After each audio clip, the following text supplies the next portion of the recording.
Meus irmãos, vamos abrir a palavra de Deus no Evangelho de João, no capítulo 9, e vamos fazer a leitura do versículo 1 ao versículo 7.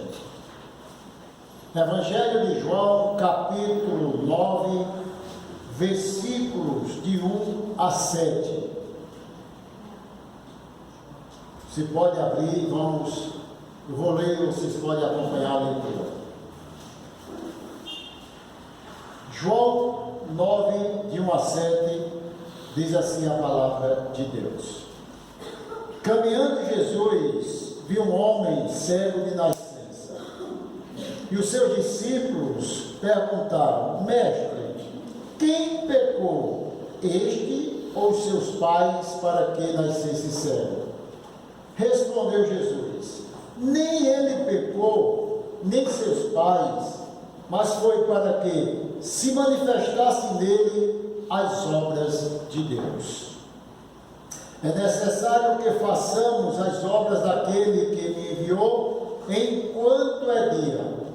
A noite vem quando ninguém pode trabalhar.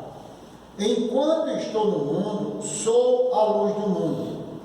Dito isto, cuspiu na terra e, tendo feito lodo com a saliva, aplicou aos olhos do cego, dizendo-lhe: vai, lava-te no tanque de Siloé, que quer dizer enviado. Ele foi, lavou-se e voltou vendo. Amém? Ó Deus bendito e amado, nós louvamos o Teu nome nesta noite pela Tua palavra lida. Pai, queremos mais uma vez colocar diante de Ti o nosso coração, as nossas vidas, e pedir que o Senhor traga uma palavra para edificar a cada um de nós que vamos ouvir esse sermão nesta noite, Pai. Em nome de Jesus. Amém. Nós acabamos de cantar uma música que, para mim, particularmente para mim, eu acho muito difícil cantar ela. Para mim. Porque essa música diz que todas as coisas cooperam, contribuem para o bem daqueles que amam a Deus. Quem diz essas palavras é o apóstolo Paulo, escrevendo a sua carta aos Romanos, quando ele diz assim: todas as coisas contribuem, cooperam para o bem daqueles que amam a Deus. Quando ele está dizendo, todas as coisas, são todas as coisas mesmo. Não simplesmente as coisas boas da vida, mas as coisas ruins, as coisas que nós não planejamos, as tristezas que nós enfrentamos, as intempéries que a vida apresenta para cada um de nós. E ele diz: todas as coisas contribuem. É bom a gente cantar. Eu acho que cantar é muito bom, é maravilhoso cantar. Agora, viver isso para mim é muito difícil. Sabe por quê? Porque quando a adversidade bate na nossa porta, quando as coisas que nós não esperávamos, que nós não queríamos, entram na nossa casa, nós não cantamos essa música. Pelo contrário, Suzana, nós ficamos: meu Deus, por que o Senhor permite essas coisas?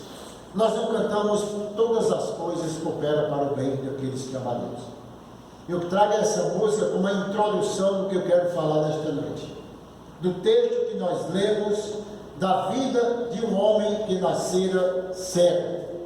Esse é um texto muito importante, e alguém já disse que é um enigma. Os teólogos dizem que é um enigma para entender esse texto, porque a pergunta que os discípulos fizeram foi uma pergunta muito penetrante, uma pergunta que eles mesmos talvez tinham dúvida, porque perguntaram, claro, para Jesus, mas que Jesus respondeu, e é isso que nós vamos falar nesta noite. Há duas maneiras que nós olhamos para as situações difíceis da vida, ou pelo menos para alguma coisa desagradável.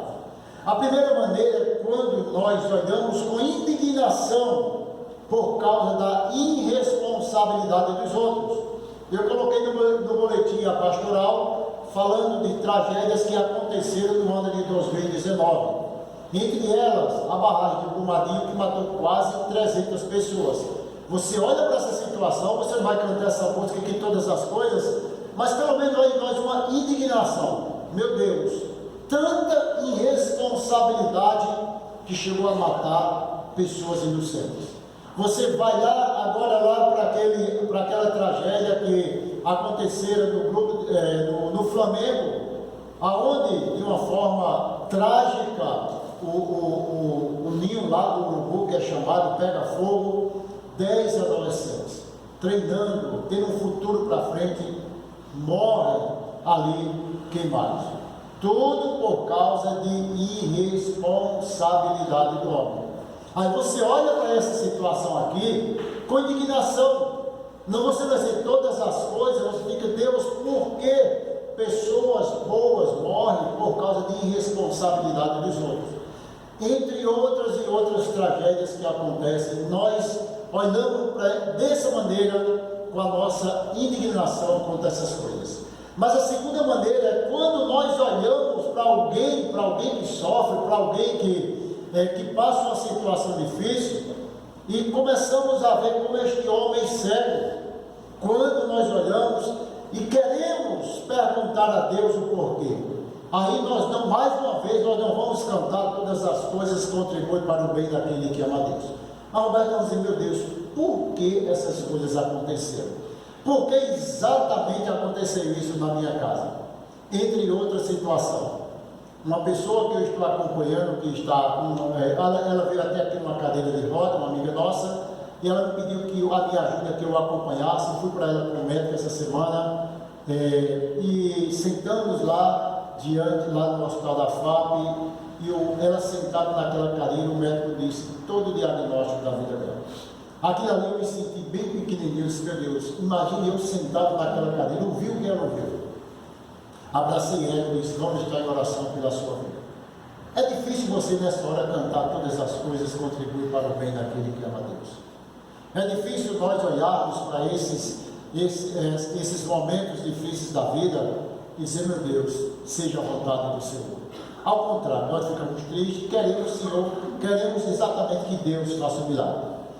Meus irmãos, é muito comum nós queremos julgar as pessoas, principalmente quando alguém está sofrendo.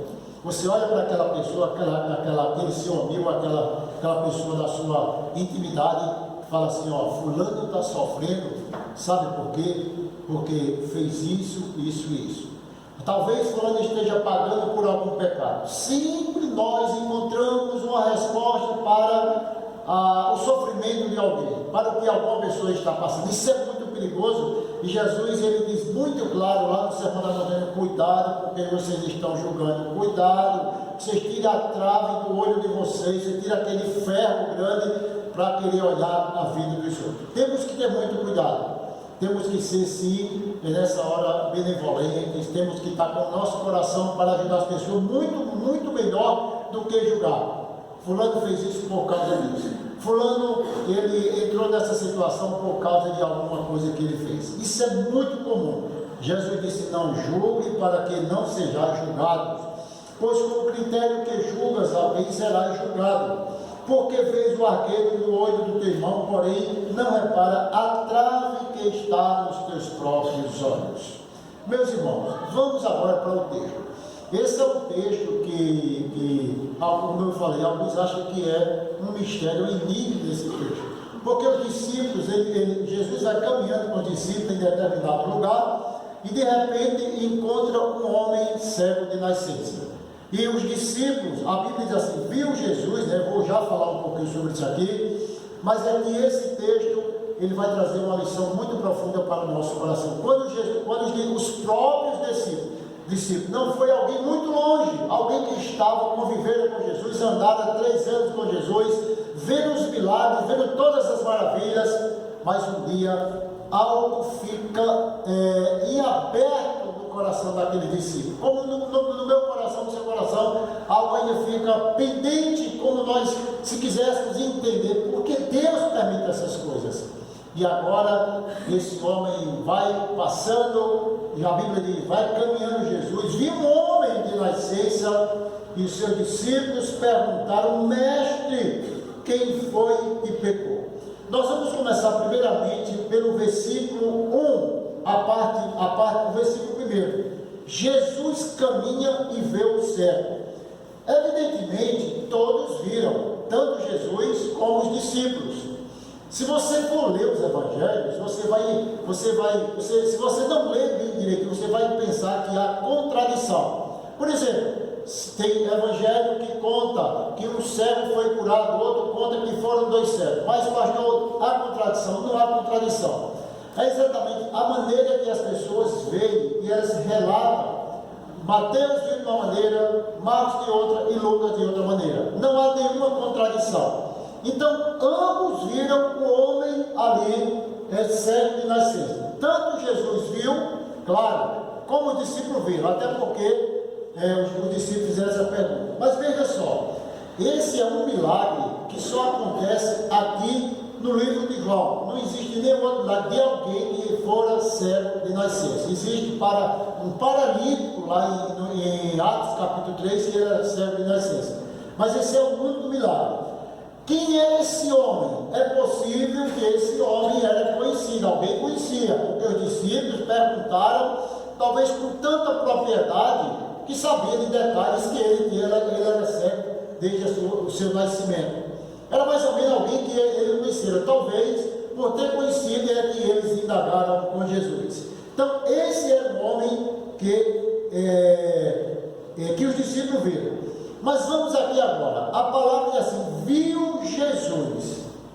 Quando essa expressão viu Jesus, não é ideia apenas de olhar, não é que Jesus olhou. A ideia de ver é alguém que está vendo, contemplando e tem o interesse de fazer alguma coisa. Diferentemente do olhar dos discípulos que viram e perguntaram. Então o texto diz assim: viu Jesus. Pense nisso aí. Essa ideia de ver, ela está mais ligada com o olhar de Deus diante da situação, com interesse de fazer alguma coisa. Viu Jesus é uma expressão usada lá no Velho Testamento, quando o povo de Deus estava sofrendo o cativeiro de 450 anos. E a Bíblia diz para Moisés: Moisés, eu vi a aflição do meu povo, eu conheço o seu sofrimento. Então, quando Deus chega assim: Moisés, eu vi, não é que Deus apenas observou, é uma ideia mais ou menos que Deus ele está vendo de uma maneira muito ampla, diz assim: eu vou agir por aquilo que eu estou vendo. E ele diz exatamente: eu estou vendo a vida desse homem, eu estou interessado. Veja como são as coisas, como os discípulos olham para o homem, o que eles têm no coração, como Jesus olha para o homem, o que Jesus tem no coração. Jesus olha, dizendo: eu vi, eu vou fazer alguma coisa. Enquanto os discípulos certamente viam a mesma situação, mas eles não tiveram a compaixão, pelo menos de pedir por a vida daquele homem. Perceba como é o nosso comportamento diante das circunstâncias, diante das pessoas que sofrem. Pense nisso. Cristo é frequentemente encontrado por aqueles que não buscam nem o ver. Isaías diz assim: fui buscado pelos que não perguntaram por mim. Fui achado por aqueles que não me buscavam, a um povo que não se chamava meu povo, diz o Senhor. Vamos ver aqui direitinho.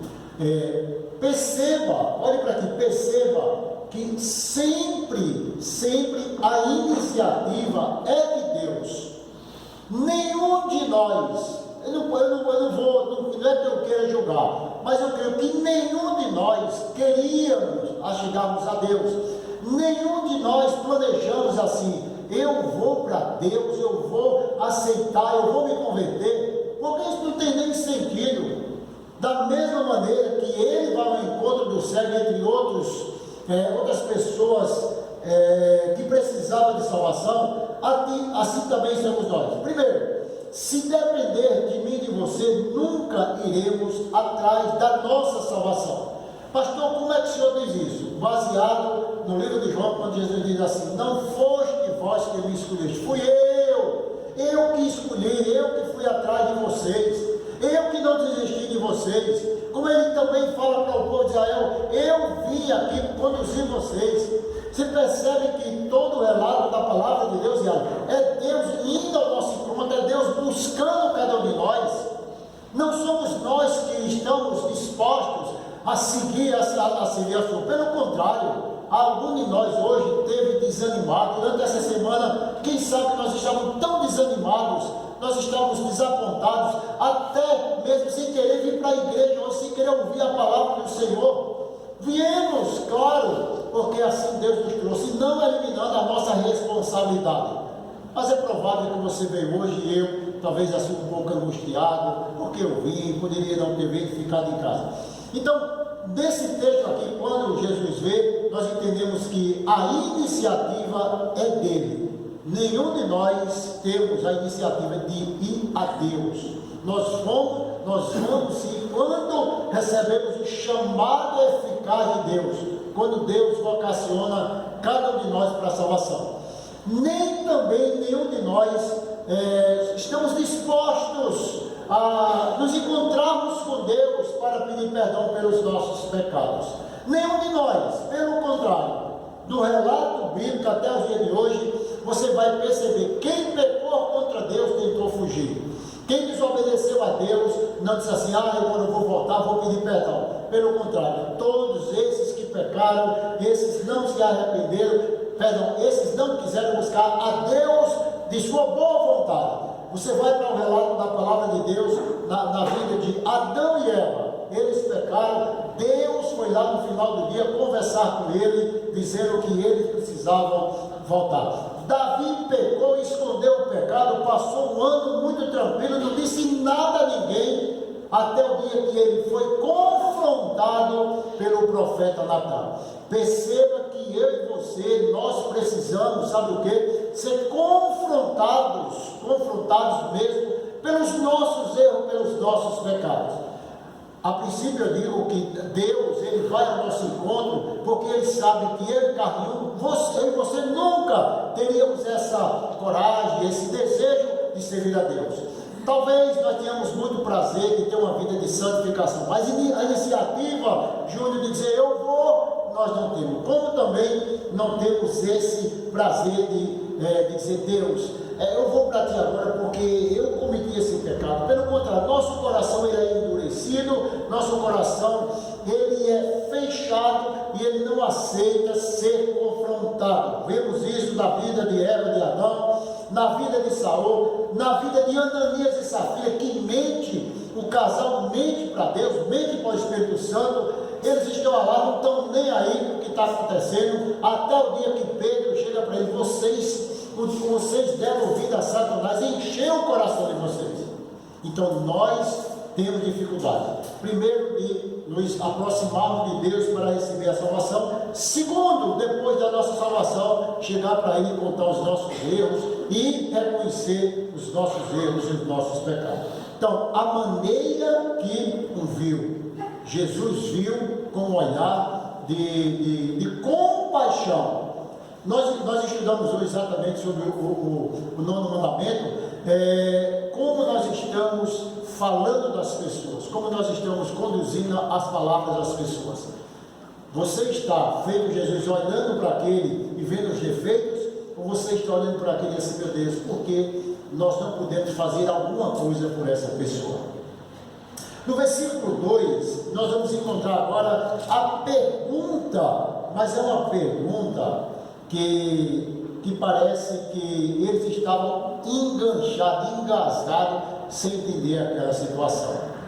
E os seus discípulos perguntaram: Mestre, quem pecou? Este ou seus pais, para que nascesse cego? Perceba aí como ele faz: Mestre, quem pecou? Vamos estudar duas possibilidades aqui que os judeus achavam. Se você parar para pensar, quem pecou foi ele ou os seus pais? Se ele pecou para que nascesse cego, evidentemente, doutora, ele estava pecando dentro do ventre da mãe. Segundo o entendimento dos judeus, era possível que uma criança pecasse ao ponto de receber uma punição dentro do ventre da mãe. Os discípulos fizeram uma pergunta engavetada, casca de banana mesmo. Espera aí, ele pecou ou os pais? Se foi ele, Luciano, que pecou, ele já nasceu cego. Se ele nasceu cego, é bem possível, segundo o entendimento dos judeus, que durante a gravidez daquela mãe, aquela criança cometera algum pecado grave contra Deus. Aonde eles tiraram isso? Eles tiraram exatamente de relatos da palavra de Deus sobre a vida de Esaú e Jacó. Entende isso aqui? Eles olham para o texto lá de Gênesis capítulo 22, eu acho que é 22, que a mãe estava grávida de gêmeos e os gêmeos brigavam dentro do ventre daquela mãe, e os judeus, eles interpretaram que ali Esaú já tentou matar Jacó, já tentou matar Esaú. Então eles atribuem que é possível que uma mulher grávida, a gravidez, a criança dentro da barriga da mãe, pudesse cometer algum delito e que viesse a sofrer algumas consequências. Isso era o entendimento daqueles homens. Então veja só, essas perguntas dos discípulos, elas são reprovadoras e sem caridade, que eles não estavam perguntando para ter compaixão, e essas perguntas eram uma curiosidade desnecessária. Em outras palavras, quem foi que cometeu o crime hediondo para que isso acontecesse? Então veja só, eles agora já estavam mostrando que havia pecado específico, no caso do ventre da mãe, ou talvez o pecado dos pais. Eles disseram, olha, pode ter sido que se a criança nasce, alguma coisa já fez lá dentro do ventre da mãe. Como é que Jesus vai responder essa pergunta? Antes de Jesus responder essa pergunta, temos também aquele texto de Isabel, quando vai receber a sua prima Maria, que estava grávida de João Batista. O texto de Lucas capítulo 1, versículo acho que de 39 em diante, diz que quando Maria recebe Isabel, que estava grávida de João Batista, e Maria consequentemente grávida de Jesus, ali quando ela dá a saudação, ela fica cheia do Espírito Santo. João Batista começa a se mexer dentro do ventre ali de Isabel, e eles começam a deduzir que a criança dentro do ventre da mãe, ela tinha esse poder de fazer alguma coisa. Quem pecou? Ele ou os pais? Os pais, entenda só, o que é que eles achavam? Eles achavam que alguma coisa que o pai fez poderia ter causado a cegueira. Acho que a doutora poderia responder muito bem, que ela trabalha nessa área, de que algumas irresponsabilidades dos pais pode fazer com que uma criança venha deformada, não é isso, doutora? Não pode acontecer. Então, uma mãe embriagada, drogada, entre outros, tomou remédio, fez alguma coisa, pode sim acontecer isso aqui. Não é o caso aqui. O que eles estão dizendo aqui, escute aqui, será, Sandra, que o meu filho pode sofrer por causa do meu marido? Eu já vi essa pergunta várias vezes. Será que Moisés pode sofrer por causa do pecado de Luciano e de Suzana, Robertinho por causa de vocês? Isso aqui é uma pergunta muito importante. Precisamos entender que pode haver, sim, no que eu falei, uma irresponsabilidade dos pais na gestação daquele filho. Mas o que eles queriam condenar Jesus era que os pais fizeram alguma coisa. E o texto de Êxodo, ele pega esse texto quando ele diz assim: visita a iniquidade dos pais, dos filhos, até a terceira e quarta geração daqueles que me aborrecem, ou até mesmo uma transgressão. Então, a ideia aqui que muitos defendem é aquela doutrina que acha que os pais, os filhos recebem todas as influências do pai, né? A maldição hereditária. Escuta aqui, eles pegam esse texto aqui e traz para uma maldição hereditária de que o filho vai pagar por tudo aquilo que os pais fez. Mas o texto que nós estudamos já aqui, André, na escola bíblica, não quer dizer nada disso. Sabe por quê? Porque Deus mostrando ao povo de Israel, a coisa que ele deixou mais clara aqui, sabe qual foi? Ele disse: olha, a responsabilidade, ela é pessoal e intransferível. Ezequiel capítulo 18 diz assim, quando ele fala, então foram os pais, a transmissão de culpa, ele diz, veio a minha palavra do Senhor dizendo, que tendes vós que acerca da terra de Israel, preferis este provérbio dizendo, olha o que eles diziam, quem quiser anotar depois, Ezequiel 18, de 4 a 20, os pais comeram uvas verdes e os dentes dos filhos é que se embotaram, ele faz a pergunta, tão certo como vivo eu, diz o Senhor Deus, jamais direis esse provérbio em Israel, eis que todas as almas são minhas, como a alma do pai, também como a alma do filho. Agora, a alma que pecar, essa morrerá. Entendeu? Não dá para você querer transferir, não é, para os filhos. Eu vejo gente dizendo assim, mas pastor, fulano é a cara do pai. É o pai escritozinho, está indo no mesmo caminho da prostituição, da depravação. É possível que alguns pais, que alguns filhos servem. Eu vou dizer para você, que eu já repeti, quem ouviu, por favor, escute novamente. A vida é uma vida de escolha. Meu pai teve 3 mulheres. Eu sou filho, eu acho que é da segunda, não sei. Bom, ele teve 3, que teve 15 filhos com as 3. Ninguém sabe por aí mais. Deve ter tido algum sono por aí. Meu pai era um homem que ele não tinha o temor de Deus. Meus irmãos, alguns deles seguiam o mesmo caminho do meu pai.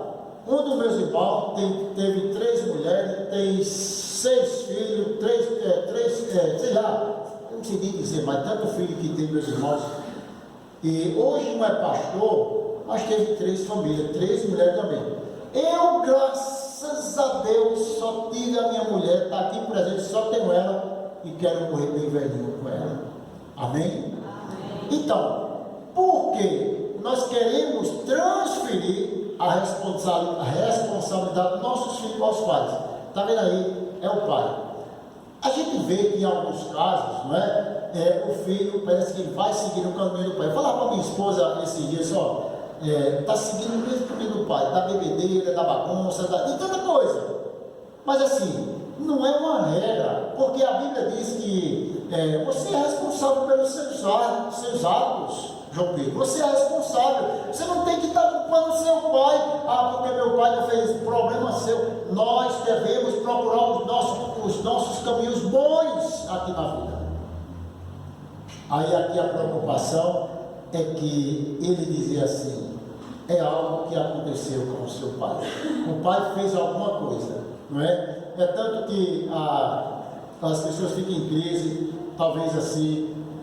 Eu já cheguei perto de pai, de mãe, de pai, dizer, pastor, eu tenho muita preocupação de que aconteça alguma coisa com o meu filho por causa da rebeldia do meu marido, por causa de um homem prostituto e por aí vai.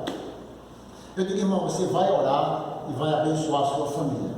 Nós não vamos colocar essa tal de maldição hereditária, principalmente na vida dos filhos de Deus. Filho de Deus não tem maldição hereditária, não existe. Você se converteu, foi quebrado todo mal, não existe essas coisas. Deuteronômio capítulo 24, para quem quer anotar, versículo 16, assim: os pais não serão mortos em lugar dos filhos, nem os filhos em lugar dos pais, cada qual será morto pelo seu pecado. Perceba que Deus começa, ele inicia a Bíblia Sagrada mostrando que a responsabilidade é pessoal. É tanto que nós vamos ver em relatos de pecado, em relatos de tantas coisas, que há sempre uma transferência. Lá no jardim do Éden, não foi eu, foi a mulher que não me deu, a mulher não foi eu, foi a serpente. E todo mundo quer se ver livre desse pecado e achar que não foi ele. Segundo Reis, capítulo 4, versículo 6, assim: porém os filhos dos assassinos não matou, segundo está escrito no livro da lei de Moisés, do qual deu ordem dizendo: os pais não serão mortos por causa dos filhos, nem os filhos por causa dos pais, cada qual será morto pelo seu próprio pecado. Quer resposta melhor? Quem pecou? Ele ou seus pais? O que aconteceu? Deixa eu falar uma coisa para vocês. É certo, olha só, é certo que nós sofremos, escuta aqui, nós sofremos as consequências dos erros da nossa família. Se a minha mulher, se eu faço alguma coisa, sofre ela, sofre os meus filhos. Aonde é que nós encontramos isso na Bíblia? No grande relato do livro de Jonas. Jonas fez uma tripulação sofrer, Jonas fez o povo sofrer por causa dele. Essa ideia de você dizer: o pecado é meu, quem resolve sou eu e acabou, isso é mentira. O pecado é meu, quem sofre é a minha esposa, quem sofre os meus filhos, e quem sofre é a minha igreja, porque se eu pecar, se eu cair, que Deus me livre, vocês vão sofrer também.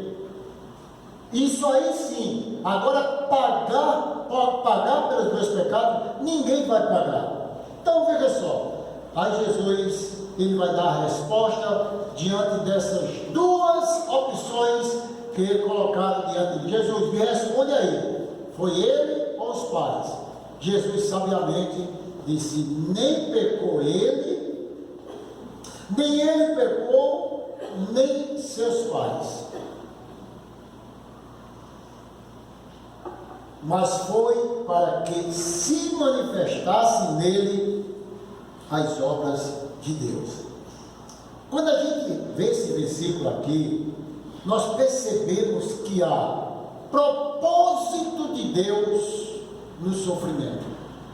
Eu falei para vocês que é difícil cantar música, e eu acho que seja, para mim seria difícil, que todas as coisas contribuem. É propósito de Deus quando nós cantamos vendo o sofrimento dos outros, mas quando ele bate na nossa casa, nós não aceitamos e nós estranhamos.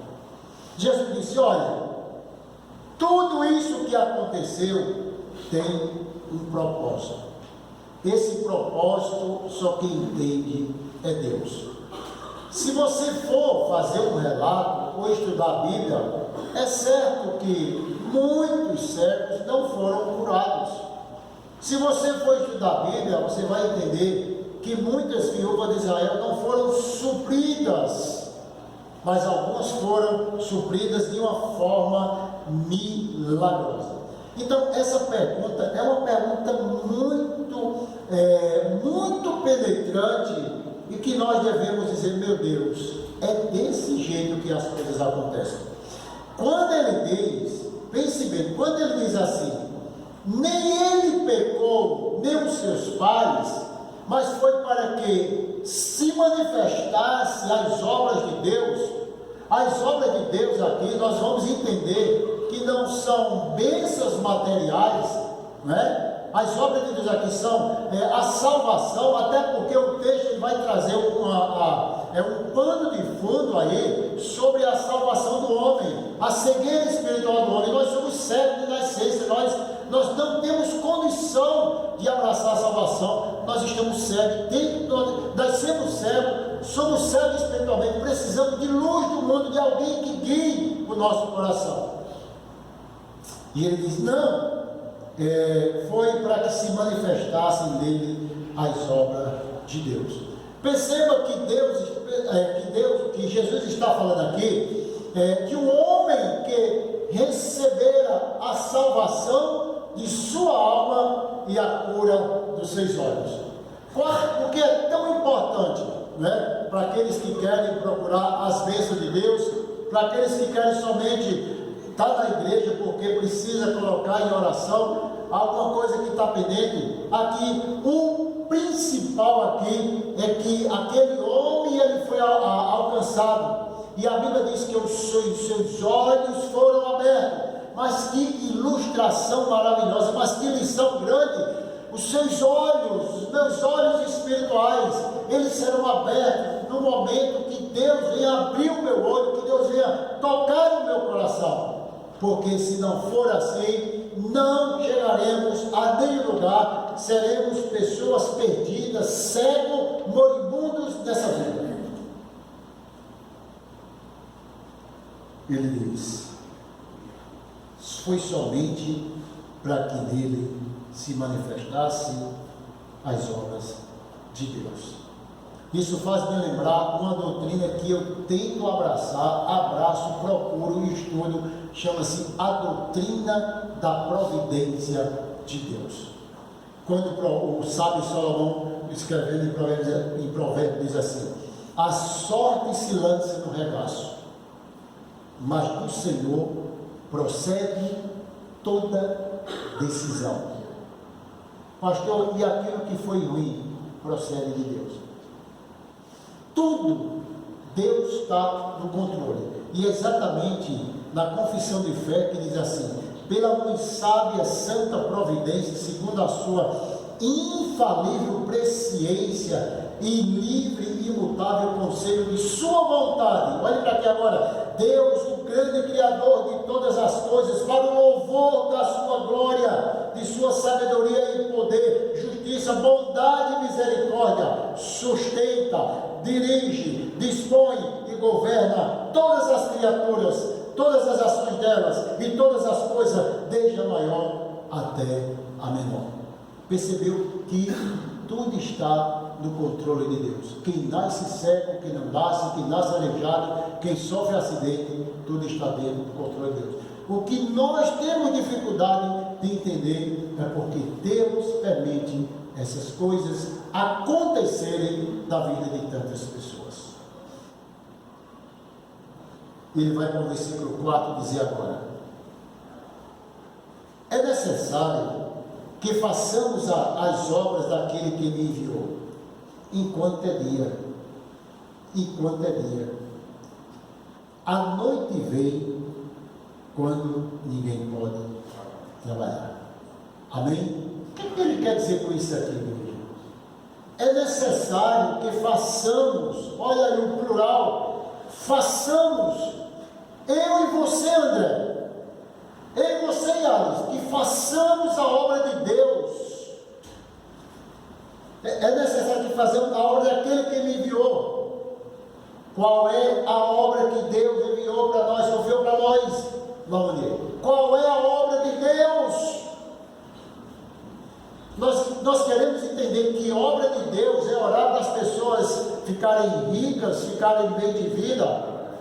O teu contexto aqui é que Deus está falando de um homem moribundo, espiritualmente e fisicamente, que recebeu a sua salvação. As obras que Deus confiou para essa igreja, para você, para mim, é exatamente a obra de libertação, a obra de restauração dessas pessoas moribundas que se encontra por aí da vida fora. Daquele que me enviou, enquanto é dia, a noite vem quando ninguém pode trabalhar. Sabe o que quer dizer com isso? Enquanto é dia, ele faz a diferença dia e noite para mostrar vida e morte. Enquanto eu estou vivo, aproveite, porque a noite vem, ou melhor, a morte vai chegar para mim e para você. Então vamos aproveitar. Nós estamos perdendo tempo em fazer as obras de Deus, discutindo talvez coisas, sei lá, que não tem sentido, ele diz: a noite vem, a vida vai acabar, já já nós vamos embora. Alguém vai de uma forma trágica, de uma forma muito prematura, outros têm a alegria de viver seus 70, seus 70, 80 anos, mas tem gente que vai muito cedo. E ele está mostrando aqui para a igreja: não perca tempo com besteira, não perca tempo discutindo doutrina, não perca tempo olhando para as coisas que vocês não estão se agradando. Vamos fazer a obra de Deus enquanto é dia, enquanto eu estou vivo, enquanto eu estou aqui. Ele estava falando para os discípulos claramente: eu vou embora, rapaz, vamos aproveitar, a morte vai chegar. Mas é um texto que deve ser aplicado na vida da igreja, que busca pregar o verdadeiro evangelho e busca mostrar a salvação à humanidade. É mais ou menos assim. William Henry se diz assim: é como se ele tivesse tido a intenção de dizer: quando alguém cruza o seu caminho, você pode reagir de 3 maneiras diferentes. Está falando para nós como igreja de Deus, como nós estamos reagindo àquelas pessoas que estão chegando até nós. Ele diz: se essa pessoa desperta inveja ou desperta indignação, aí você vai responder como o capítulo 8, que trouxeram uma mulher adúltera, jogaram aos pés de Jesus. Aqueles homens não tiveram um pouquinho de piedade daquela mulher, joga aos pés de Jesus no capítulo 8 e diz: Senhor, esta mulher foi apanhada em adultério e a lei diz que ela tem que ser apedrejada. Jesus disse: quem não tiver pecado, jogue a primeira pedra. Como nós estamos vendo as pessoas? Segundo, se ele desperta em você desejo por mais informação, você pode tentar satisfazer sua curiosidade fazendo perguntas sobre ele. Ou melhor, como nós podemos resolver o problema?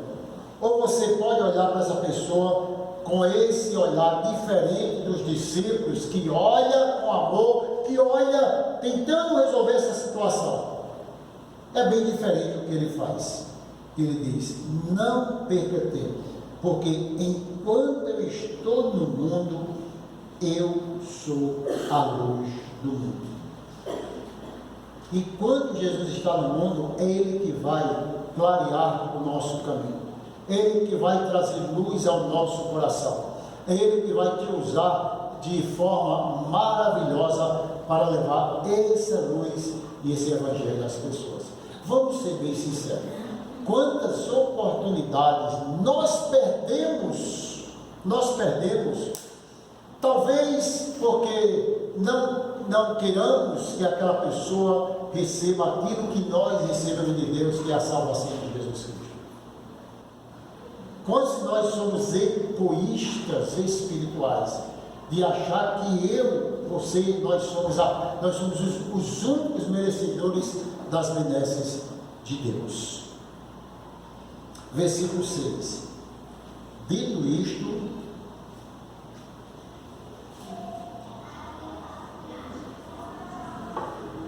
isto, cuspiu na terra,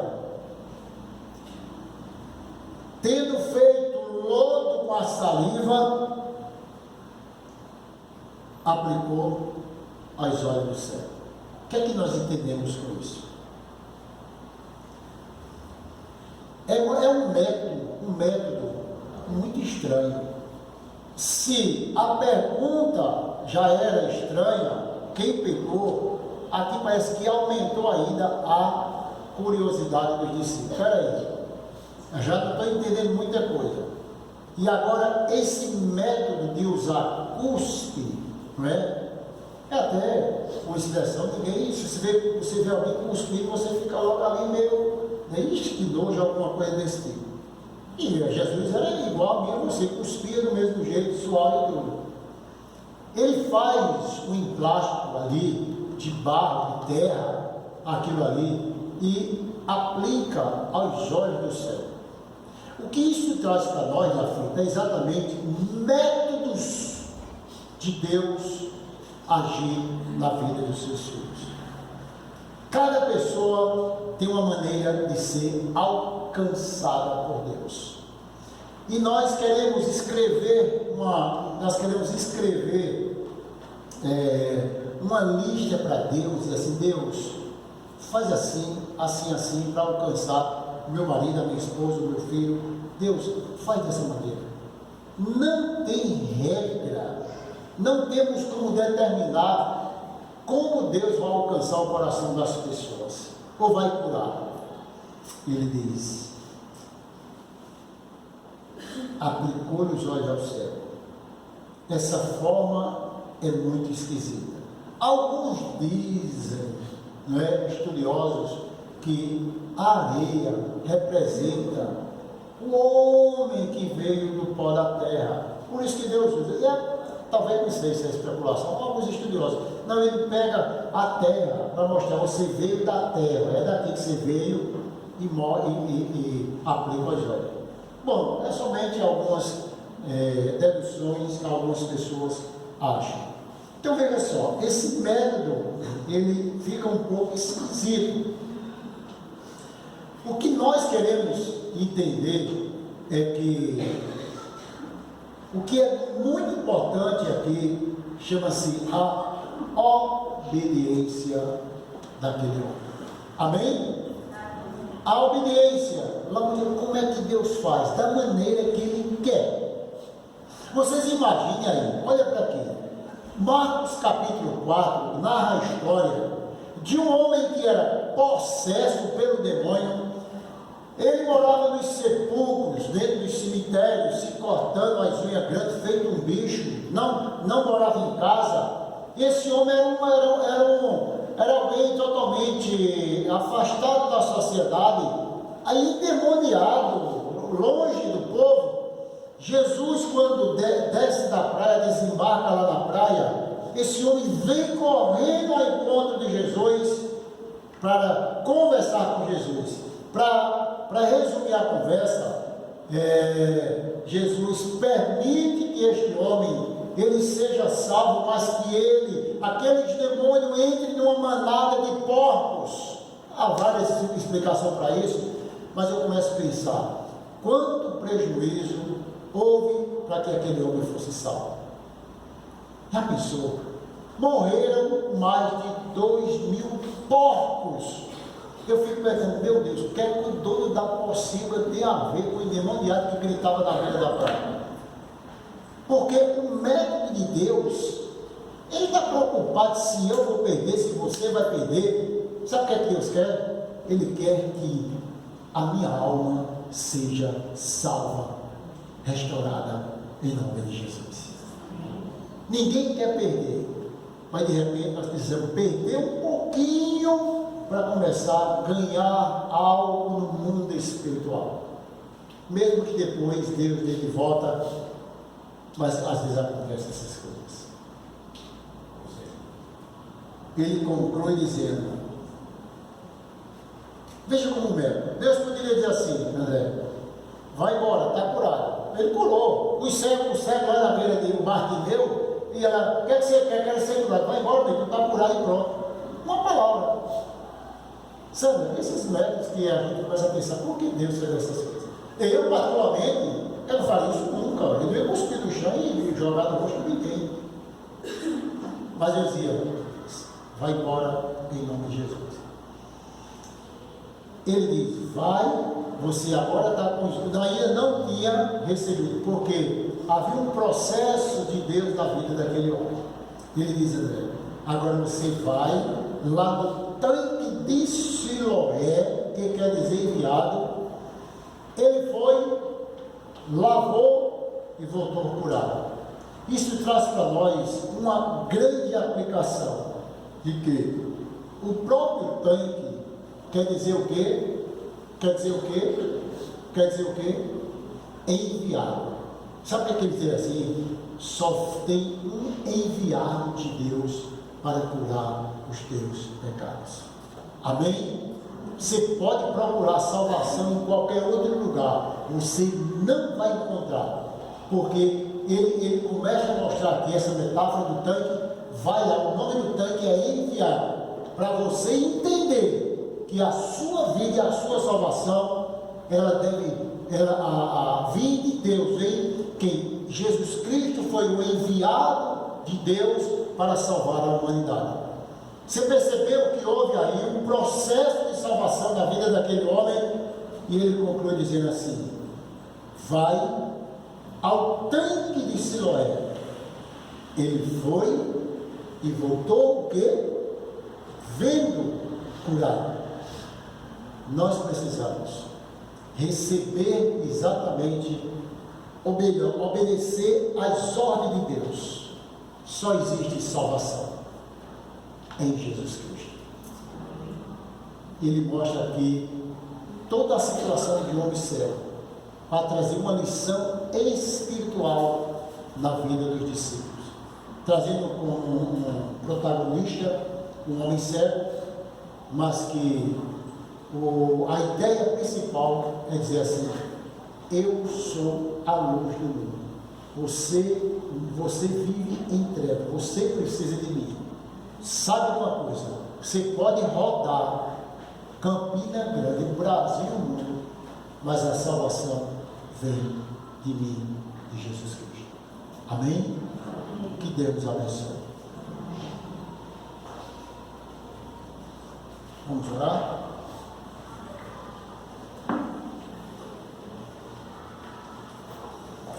Pai, nós queremos agradecer a noite deste dia.